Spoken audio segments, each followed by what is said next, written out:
Students, I am your business studies teacher Navdeep, and in today's video, I will teach you about Fjoll's principles. First of all, you should know about background and history of Fjoll. Fayol born हुआ था France में 1841 में और उसने जो qualification है वो mining engineering में उसकी डिग्री थी 1860 में। और उसने एज माइनिंग इंजीनियर कोयल माइनिंग कंपनी में वर्क करना स्टार्ट किया था। 1888 में उसको कंपनी के मैनेजिंग डायरेक्टर के रूप में प्रमोट कर दिया गया था। उस टाइम पे वो जो कंपनी थी उसकी पोजीशन ऐसी थी कि वो अपने डेट्स को भी क्लियर नहीं कर सकती थी। बट फ्योल ने इस चैलेंज को एक्सेप्ट किया और उसने अपनी मैनेजियल टेक्निक्स को वहाँ पर अप्लाई किया और कंपनी को इस सिचुएशन से बाहर निकाला। 30 ईयर्स के बाद जब वो रिटायर हो गया तो उस टाइम पे वो कंपनी एक ऐसी कंपनी बन गई थी जिसका बहुत ही अच्छा फाइनेंशियल बैकग्राउंड था। Now major contributions of Fayol. Fayol ने क्या क्या मेजर कॉन्ट्रीब्यूशन किया। फ्योल को father of management studies and thoughts के नेम से जाना जाता है बिकॉज उसने फॉलोइंग कॉन्ट्रीब्यूशन दिया। उसने टेक्निकल और मैनेजरियल स्किल के बीच में क्या डिफरेंस होता है उसको क्लियर किया। उसने मैनेजमेंट के जो मेन फंक्शंस होते हैं उनको क्लियर किया, planning, organising, staffing, directing and controlling. इसके साथ ही उसने 14 प्रिंसिपल्स डेवलप किए मैनेजमेंट के, जो मैनेजर्स को गाइड करते हैं कि वो किस तरीके से किस सिचुएशन में किस तरह से एक्शन लें। Now we will discuss about the principles of management developed by Fayol. First principle जो फ्योल ने दिया वो था division of work. According to this principle, इस प्रिंसिपल के अकॉर्डिंग फ्योल की ये थॉट है कि किसी भी कंप्लीट वर्क को छोटी छोटी वर्क सेगमेंट्स में डिवाइड कर दिया जाए और हर एक जो स्मॉल डिवीज़न है उसकी हर एक छोटी एक सेगमेंट है वो एक पर्टिकुलर पर्सन को दी जाए।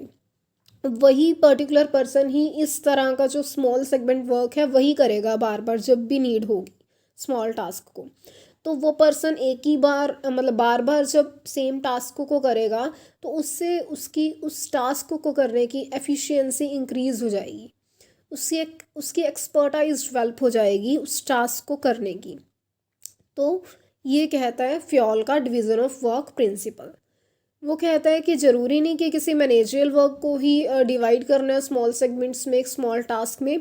किसी भी तरह का वर्क है उसको स्मॉल टास्क में डिवाइड करके पर्सन्स को डिवाइड किया जाए कि तुम्हें ये वाला वर्क करना है, तुम्हें ये वाला करना है। इस तरीके से वर्क को कंप्लीट किया जाए और इससे क्या होगी, वर्क की एफिशिएंसी भी इंक्रीज़ होगी, पर्सन की एफिशिएंसी इंक्रीज़ होगी और वर्क में स्पेशलाइजेशन वाली फीचर दिखाई देगी। ओके, तो पॉजिटिव इफेक्ट इसके क्या हो गए, स्पेशलाइजेशन और इम्प्रूव्स एफिशिएंसी। अब consequences of violation of this principle, कि अगर इस प्रिंसिपल को वायलेट किया जाए, इसको ना माना जाए तो क्या परिणाम देखने को मिल सकते हैं, क्या कंसिक्वेंसेस हो सकते हैं। एक तो हो सकता है कि एफिशिएंसी नहीं रहेगी वर्क में, ठीक है। दूसरा क्या होगा, कोई स्पेशलाइजेशन नहीं हमें देखने को मिलेगी। और ऐसा भी हो सकता है कि एक ही एक्टिविटी 2 टाइम हो रही हो, डुप्लीकेसी ऑफ वर्क हो रहा हो। अभी पता है कि ये पर्टिकुलर टास्क इसी पर्सन ने करना है तो उस वर्क को कोई और नहीं करेगा। बट जब ऐसे स्पेसिफिकेशन नहीं है तो किसी भी काम को कोई भी पर्सन करने लग जाएगा तो डुप्लीकेसी ऑफ वर्क के यहाँ पर चांसेस होंगे। Second principle of Fjoll is authority and responsibility. Authority means to give power and responsibility means obligation, किसी काम को पूरा करने की जिम्मेवारी।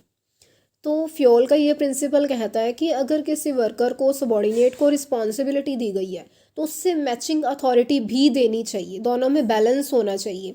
ना ही अथॉरिटी रिस्पॉन्सिबिलिटी से ज़्यादा होनी चाहिए, ना ही रिस्पॉन्सिबिलिटी अथॉरिटी से ज़्यादा होनी चाहिए। अगर मान लो फॉर एग्जांपल किसी पर्सन को एक टास्क दे दिया गया कि उसने 100 यूनिट्स 1 वीक में प्रोड्यूस करनी है, ये उसको रिस्पॉन्सिबिलिटी दे दी, बट उसको ये अथॉरिटी तो दी नहीं कि उन 100 यूनिट्स को बनाने के लिए जो रॉ मटेरियल चाहिए तुम वो परचेज़ कर सकते हो। अब उनको बनाने के लिए रॉ मटेरियल है नहीं तो वो कैसे अपने रिस्पॉन्सिबिलिटी को पर्सन कंप्लीट करेगा, पूरा करेगा, जब उसके पास अथॉरिटी ही नहीं है उससे मैचिंग। तो अथॉरिटी भी होनी जरूरी है, बैलेंस होना चाहिए प्रॉपर दोनों में। ओके, अगर दोनों में प्रॉपर बैलेंस रहेगा तो उसका पॉजिटिव इफेक्ट हमें क्या देखने को मिलेगा, अगर अथॉरिटी है ही उतनी जितने की रिस्पॉन्सिबिलिटी है तो कोई मिसयूज़ नहीं हो सकता अथॉरिटी का, और जो रिस्पॉन्सिबिलिटी दी गई है वो भी टाइमली कंप्लीट हो जाएगी विदाउट एनी डिले। बट अगर इस प्रिंसिपल को वायलेट किया जाता है तो क्या कॉन्सिक्वेंसेस हो सकते हैं, वर्क में डिले होगा, जैसे कि वहाँ पर जो सबॉर्डिनेट है उसके पास अथॉरिटी नहीं है कि वो रॉ मटेरियल को परचेज कर सके, तो टाइमली वर्क कंप्लीट हो ही नहीं पाएगा, वर्क में डिले हो जाएगा। और अगर किसी को ज़्यादा अथॉरिटी दे दी जाए तो वो उस अथॉरिटी का मिसयूज़ भी कर सकता है, अगर किसी को एग्जेस रिस्पॉन्सिबिलिटी दे दी जाए तो वो वर्क के साथ ओवर बर्डन हो सकता है। Now discipline, third principal.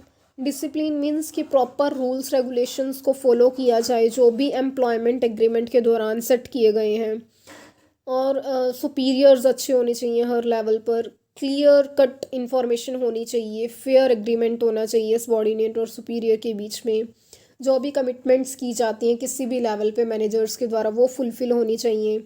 और अगर डिसिप्लिन को कोई नहीं फॉलो कर रहा तो प्रॉपर एक पेनल्टी का भी सिस्टम होना चाहिए कि ये वाले रूल को फॉलो नहीं किया जाएगा तो इतनी पेनल्टी लगेगी। तो इससे क्या होता है कि अगर डिसिप्लिन में सब कुछ होगा तो उससे जो सुपीरियर सबॉर्डिनेट है उनके रिलेशन अच्छे रहेंगे, क्लियर कट सबको इन्फॉर्मेशन होगी ऑलरेडी कि हम ऐसा करेंगे तो उसके लिए ये कॉन्सिक्वेंस निकलेगा, ऐसा नहीं करेंगे तो उसके लिए हमें ये पेनल्टी मिलेगी। इसके पॉजिटिव इफेक्ट क्या है, सिस्टमेटिक वे में वर्क होता रहेगा ऑर्गेनाइजेशन में, और एफिशिएंसी भी इम्प्रूव होगी जब डिसिप्लिन्ड वे में वर्क होगा।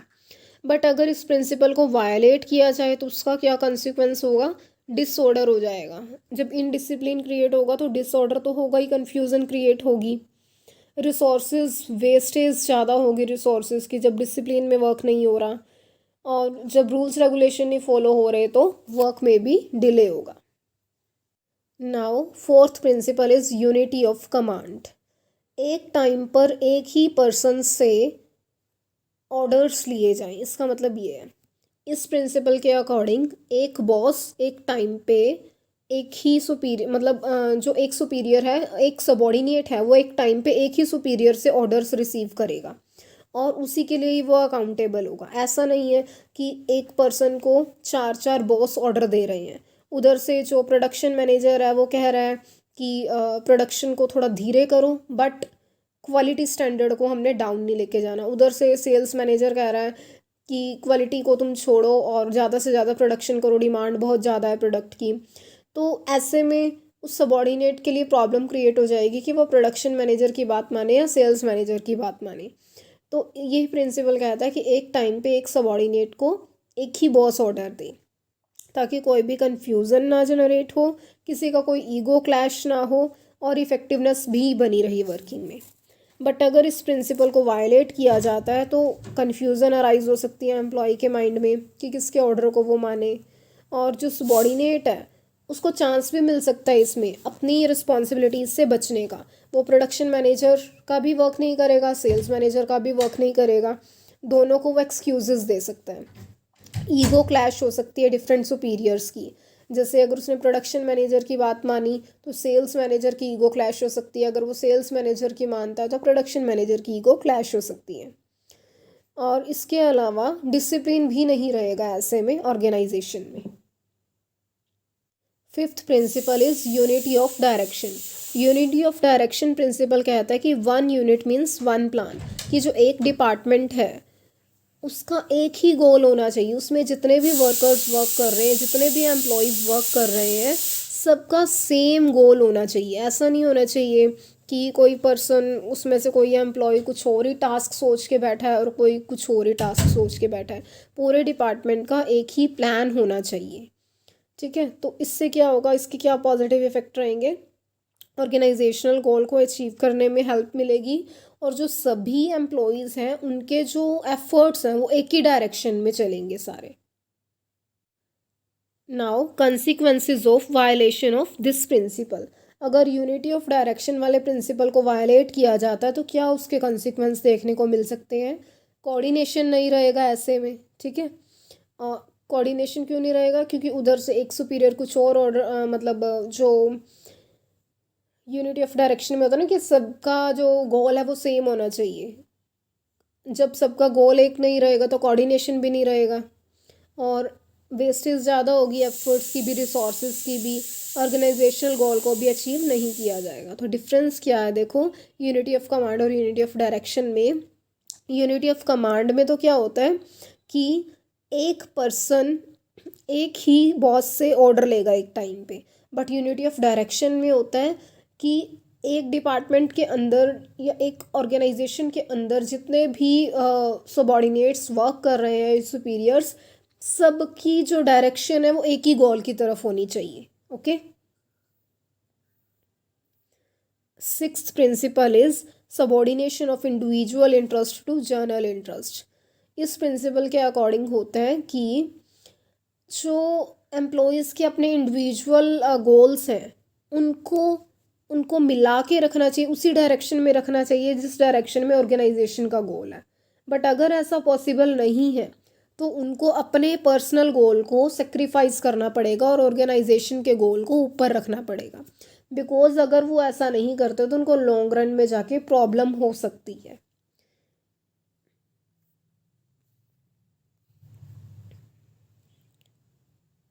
फॉर एग्जाम्पल अगर रॉ मटेरियल परचेज करना है ऑर्गेनाइजेशन के लिए, तो उन्हें ये नहीं देखना चाहिए कि उनका रिलेटिव सप्लाई कर रहा है रॉ मटेरियल तो उसी रॉ मटेरियल को ले लें।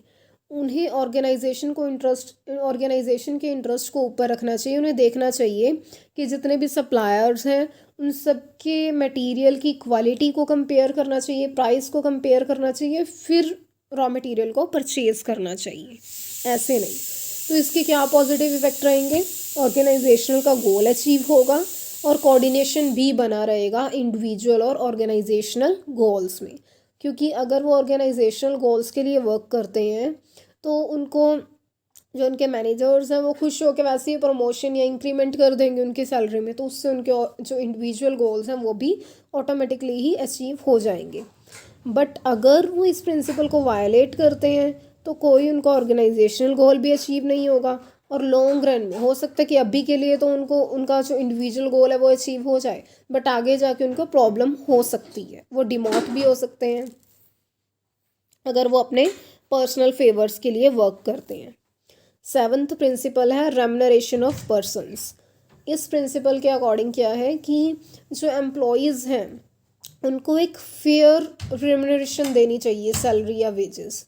फेयर मीन्स कि जिससे कि उनकी जो बेसिक नीड्स हैं, उनकी जो स्टैंडर्ड ऑफ लिविंग है एक अच्छे वाला, वो मेंटेन हो सके। और जो रेम्यूनरेशन है वो तीन चीज़ों को ध्यान में रखते हुए डिसाइड की जा सकती है। एक तो जो कंपनी है उसकी फाइनेंशियल कैपेसिटी कैसी है, दूसरा कि जो गवर्नमेंट ने मिनिमम वेज एक्ट बना रखा है उसके अकॉर्डिंग कितने वेजेस होने चाहिए, तीसरा कि जो उनके कंपिटिटर्स हैं वो कितना वेज या सैलरी दे रहे हैं अपने वर्कर्स को। ठीक है, ऐसा कर सकते हैं वो कि अगर किसी ईयर में उन्हें एक्स्ट्रा प्रॉफिट हुआ है तो उस ईयर में वो अपने वर्कर्स को बोनस दे सकते हैं। इसके पॉजिटिव इफेक्ट क्या रहेंगे? जो उनके एम्प्लॉयज़ हैं वो मोटिवेटेड रहेंगे, वो डिवोटेड होके, पूरा आत्मसमर्पित होके, कमिटमेंट के साथ वर्क करेंगे। अगर इस प्रिंसिपल को वायलेट किया जाता है तो क्या इसका कंसिक्वेंस हो सकता है? एम्प्लॉयज़ हटना स्टार्ट कर देंगे, टर्नओवर उनका इंक्रीज हो जाएगा, वो डिससेटिस्फाइड हो जाएंगे, डीमोटिवेट हो जाएंगे। Eighth principle is centralisation and decentralisation. Centralisation का मतलब होता है कि सारी पावर एक पर्सन या एक डिपार्टमेंट या एक लेवल अपने पास ही रख रहा है, वो अपनी जो पावर है उसको डाइल्यूट नहीं कर रहा। बट डिसेंट्रलाइजेशन का मतलब होता है कि जो मेन टॉपिक्स है, मेन डिसीजंस हैं वो टॉप लेवल अपने पास रखेगा, और जो बाकी जितने भी छोटे मोटे डिसीजंस हैं उसकी पावर वो आगे बांट देता है, डिस्ट्रीब्यूट कर देता है, डेलीगेट कर देता है। तो ये प्रिंसिपल कहता है कि ना तो किसी ऑर्गेनाइजेशन में कंप्लीट सेंट्रलाइजेशन होना चाहिए, ना ही किसी ऑर्गेनाइजेशन में कंप्लीट डिसेंट्रलाइजेशन होना चाहिए। ये according to the requirement of organisation decide होना चाहिए। देखो अगर तो ऑर्गेनाइजेशन का साइज स्मॉल है तो वहाँ पे तो सेंट्रलाइजेशन के थ्रू भी काम चल सकता है, बट अगर कोई बहुत लार्ज ऑर्गेनाइजेशन है तो वहाँ पर डिसेंट्रलाइजेशन को यूज़ करना चाहिए, क्योंकि बड़ी ऑर्गेनाइजेशन में भी अगर सारी पावर खुद ही रखेगा टॉप लेवल, तो उसके ऊपर बर्डन ज़्यादा हो जाएगा और डिसीजंस डिले हो जाएंगे। तो इसके लिए यहाँ पे डिसेंट्रलाइजेशन होना ज़रूरी है। और ये प्रिंसिपल वैसे आपको ये सजेस्ट करेगा कि आप दोनों का मिक्सचर रखें, मतलब जो इम्पॉर्टेंट डिसीजंस हैं वो टॉप लेवल अपने पास रखें, वहाँ पे सेंट्रलाइजेशन हो गया, और जो रिमेनिंग है उनके लिए वो पावर डाइल्यूट कर दें, तो वहाँ पे डिसेंट्रलाइजेशन होगा, मिक्सचर हो गया सेंट्रलाइजेशन एंड डिसेंट्रलाइजेशन का। तो इसके पॉजिटिव इफ़ेक्ट्स क्या हैं कि जो सेंट्रलाइजेशन और डिसेंट्रलाइजेशन है दोनों के बेनिफिट आपको मिल जाएंगे, और ऑपरेशनल लेवल पे अच्छे फास्ट डिसीज़न लिए जा सकते हैं, जल्दी डिसीज़न ले सकते हैं, एंड टॉप लेवल अपना कंट्रोल भी रख सकता है। बट अगर इस प्रिंसिपल को वायलेट किया जाएगा तो उससे क्या होगा, अगर कंप्लीट सेंट्रलाइजेशन रखेंगे तो एक ही पर्सन को, एक ही लेवल को सारे डिसीजंस लेने हैं तो डिसीजंस डिले होंगे। अगर कंप्लीट डिसेंट्रलाइजेशन रखेंगे तो जो अथॉरिटी हम डाइल्यूट कर रहे हैं, बांट रहे हैं, उसका वो मिसयूज़ भी कर सकते हैं। 9th principle is principle of scalar chain. Scalar chain आपको यहाँ सामने जो दिखाई दे रही है ये होती है, इसको एक हियरार्की होती है ये, जैसे सबसे कम पावर F के पास, फिर उससे ज़्यादा E के पास, फिर उससे ज़्यादा D के पास, फिर उससे ज़्यादा C के पास, फिर B, फिर A, फिर L, फिर M, ऐसे करके, ठीक है। तो यहाँ पर क्या होता है कि अगर कोई भी इंफॉर्मेशन पास करनी है लोअर लेवल ने अपर लेवल तक, तो वो कैसे पास होगी, F E को देगा, E D को देगा, D C को देगा, C B को, फिर B A को, फिर A L को, ऐसे करके। और अगर टॉप लेवल ने कुछ नीचे वाले लेवल तक अपने ऑर्डर्स पहुंचाने हैं तो वो कैसे जाएंगे, P O को देगा, O N को देगा, N M को, फिर M L को, ऐसे करके एक हियरार्की प्रॉपर चलेगी। तो बट ये एक लॉन्ग प्रोसेस हो जाती है, बट अगर ऑर्गेनाइजेशन में इस प्रिंसिपल को फॉलो किया जा रहा है तो आपको इसी चेन के थ्रू ही ऑर्डर्स या इन्फॉर्मेशंस देने होंगे। लेकिन अगर समटाइम कभी कोई इमरजेंसी आ जाती है और हम इतनी लॉन्ग प्रोसेस को नहीं फॉलो कर सकते, तो उस टाइम पे गैंग प्लैंक का यूज़ कर सकते हैं। गैंग प्लैंक में क्या होता है, कोई भी पर्सन किसी भी पर्सन को कोई भी ऑर्डर दे सकता है in case of emergency only, and information pass कर सकता है। ओके, तो इस प्रिंसिपल के क्या पॉजिटिव इफेक्ट है, सिस्टमेटिक फ्लो रहता है इन्फॉर्मेशन का, और कोई भी कम्युनिकेशन गैप नहीं होता। बट इस प्रिंसिपल को अगर वायलेट किया जाएगा तो उसके क्या कॉन्सिक्वेंसेस निकलेंगे, कम्युनिकेशन गैप हो सकता है, और ऐसा भी हो सकता है कि अथॉरिटी रिस्पॉन्सिबिलिटी रिलेशनशिप की कोई क्लैरिटी ही ना हो।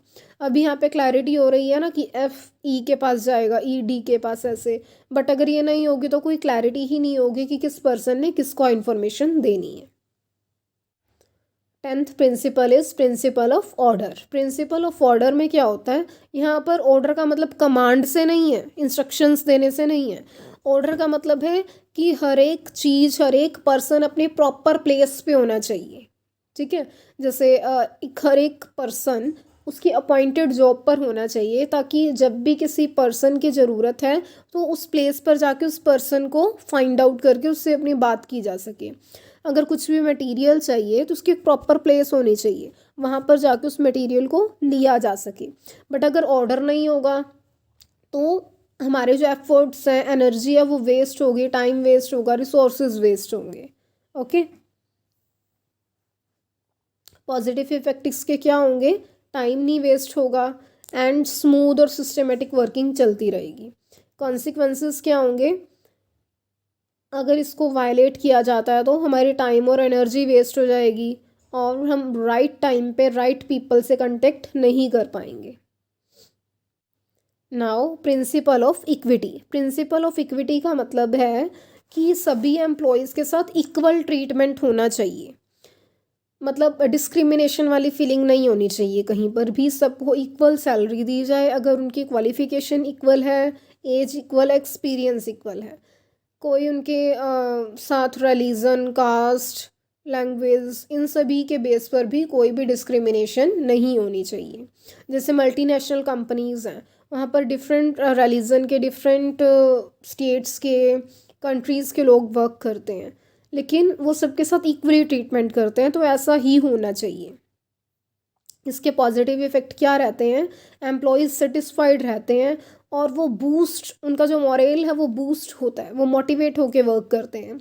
बट अगर इस प्रिंसिपल को वायलेट किया जाता है तो उसका क्या कंसिक्वेंस रहता है? एम्प्लॉयज़ डिससेटिस्फाइड हो जाते हैं, उनका टर्नओवर इंक्रीज़ हो जाएगा, वो मतलब हटना स्टार्ट कर देंगे जॉब से। और सुपीरियर और सबॉर्डिनेट के बीच में भी रिलेशंस अच्छे नहीं रहेंगे जब सबॉर्डिनेट्स को ये पता लगेगा कि उनके साथ इक्वल ट्रीटमेंट नहीं हो रहा। Next is stability of tenure of personnel employees को बोला गया है कि जो एम्प्लॉयज़ हैं उनका जो टेन्योर है, टाइम पीरियड जिसके लिए वो वर्क कर रहे हैं, उसकी स्टेबिलिटी होनी चाहिए कि एटलीस्ट 1 ईयर तक या 2 ईयर तक उनको जॉब से नहीं निकाला जाएगा। अगर स्टेबिलिटी होगी तो वो फुल मोटिवेशन के साथ, फुल मोटिवेटेड होकर वो काम कर सकते हैं। बट अगर उनको स्टेबिलिटी नहीं होगी तो उनके मन में हमेशा इनसिक्योरिटी रहेगी उनकी जॉब को लेके, और वो अच्छे से वर्क, फुल एफिशिएंसी के साथ वर्क नहीं कर पाएंगे। और ना ही उनके फ्रीक्वेंट जल्दी जल्दी उनको ट्रांसफ़र कर देना चाहिए, या ना ही जल्दी जल्दी उनकी जॉब रोटेट होनी चाहिए। इसके पॉजिटिव इफ़ेक्ट क्या रहते हैं? उनका जो एफिशिएंसी लेवल है वो इम्प्रूव होगा और कोई भी टाइम या रिसोर्सेज वेस्ट नहीं होंगे जब वो फुल एफिशिएंसी के साथ वर्क करेंगे। और अगर ये प्रिंसिपल वायलेट होता है तो उसके क्या कंसिक्वेंसेस रहेंगे?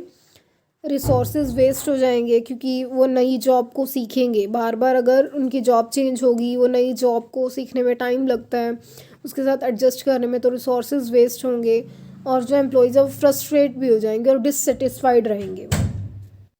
Next principle is initiative. Initiative का मतलब होता है कि मतलब फर्स्ट स्टेप लेने का उनको मौका दो एम्प्लॉयज़ को, मतलब उनके सजेशंस को भी एंटरटेन किया जाए। जब एम्प्लॉयज़ के सजेशंस को भी एंटरटेन किया जाएगा तो क्या होगा? वो मोटिवेटेड होके वर्क करेंगे, उन्हें बिलोंगिंगनेस की फीलिंग आएगी कि हमसे भी पूछा जाता है। जो फाइनल डिसीज़न है वो तो सुपीरियर का ही रहेगा, बट फिर भी अगर उनके सजेशंस को भी एंटरटेन किया जाए, कई बार एम्प्लॉयज़ अच्छे सजेशंस दे देते हैं, तो उनके सजेशंस को भी अगर एंटरटेन किया जाता है तो इससे क्या होगा? जो एम्प्लॉयज़ हैं वो फुल एफिशिएंसी के साथ और हैप्पीली वर्क करेंगे। पॉजिटिव इफ़ेक्ट क्या रहेंगे इस प्रिंसिपल के? एम्प्लॉयज़ में बिलोंगिंगनेस की फीलिंग आएगी और वो टारगेट को टाइम पर अचीव कर लेंगे जब उनसे कंसल्ट करके ही टारगेट फिक्स किया गया है। बट अगर इस प्रिंसिपल को वायलेट करते हैं तो उसके क्या कंसिक्वेंसेस रहेंगे? डीमोटिवेशन हो जाएगा एम्प्लॉयज़ के बीच में, वो डीमोटिवेट हो जाएंगे और जो एम्प्लॉयज़ हैं वो अपनी best quality, best ability, capacity के साथ वो वर्क नहीं कर पाएंगे।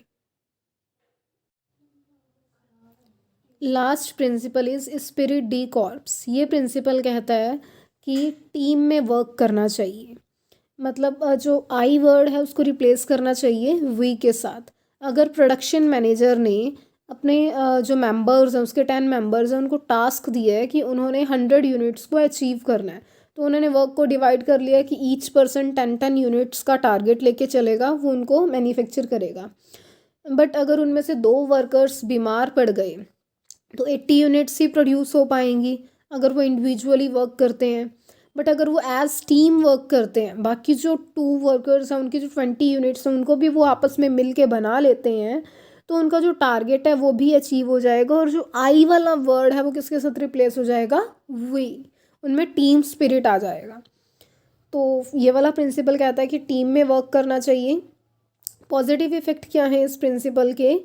टीम स्पिरिट डेवलप होता है इससे, और जो ग्रुप गोल है उसको भी अचीव किया जा सकता है। बट अगर इस प्रिंसिपल को वायलेट किया जाएगा तो उसके क्या कंसिक्वेंस रहेंगे? टीम गोल अचीव नहीं होगा और ना ही कोई टीम स्पिरिट डेवलप होगा, एक इंडिविजुअलिज्म पर ही स्ट्रेस रह जाएगा only. This is all for today. Thank you. Keep revising.